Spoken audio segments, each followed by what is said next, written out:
آج بنگلور کی مسجد کے ایک امام صاحب سے میری بات ہوئی جو میرے دوست بھی ہیں۔ انہوں نے کہا کہ وہ ایک مسجد میں 8 سال سے امامت کرتے تھے، خطابت پلس مؤذن بھی وہی تھے، مدرسہ بھی پڑھاتے تھے، ساری خدمات بڑی دل سے کر رہے تھے۔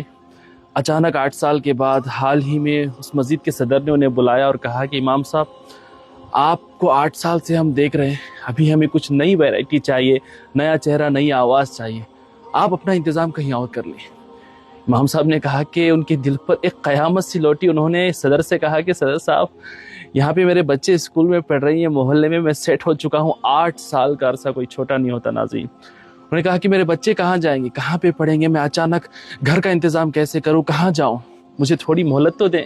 اس صدر نے کہا کہ تمہارے بچوں کی ذمہ داری ہماری تھوڑی ہے، تم اپنا انتظام کہیں اور کر لو۔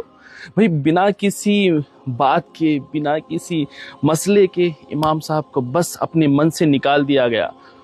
سوچی وہ امام صاحب کہہ رہے تھے کہ میں یہاں تو انہیں معاف کر دوں گا، لیکن قیامت کے دن اللہ کی بارگاہ میں عرض کروں گا کہ مالک میری اور میرے بچوں کی کیا غلطی تھی کہ ان لوگوں نے ہم پر اتنا ظلم کیا۔ یہ صرف بنگلور کے کسی امام کی بات نہیں ہے، بلکہ ہندوستان بھر میں ہمارے علماء کی یہی حالت ہو چکی ہے کہ کبھی بھی کسی کو بھی مسجد کی کمیٹی والے بنا کسی وجہ کے نکال دیتے ہیں اور کہتے ہیں کہ ہمیں کوئی نئی آواز، نیا چہرہ چاہیے۔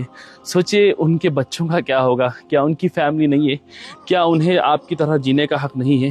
بتائیے، ایک محلے سے شفٹ ہونا، ان کے بچوں کی اسکول شفٹ کرنا، اس چھوٹی سی کمائی میں بتا رہے تھے کہ صرف 10-11 ہزار کی تنخواہ تھی، جس میں بنگلور جیسے شہر میں وہ اپنی پوری فیملی کا گزارا اس 10-11 ہزار روپے میں کر رہے تھے۔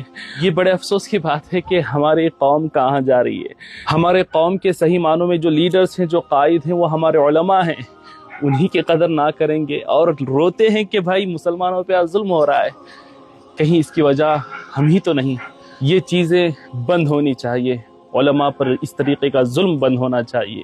دوستو اس ویڈیو کو آگے ضرور شیئر کرنا تاکہ کسی اور امام کے ساتھ اس طریقے کا نہ ہو، اور کہیں ہو تو آپ اپنے محلے کے امام کے سپورٹ میں ضرور کھڑے ہوئیے۔ جب تک کہ اس کی صحیح غلطی نہ ہو تب تک اس طریقے کی حرکت کرنا بالکل درست نہیں ہے۔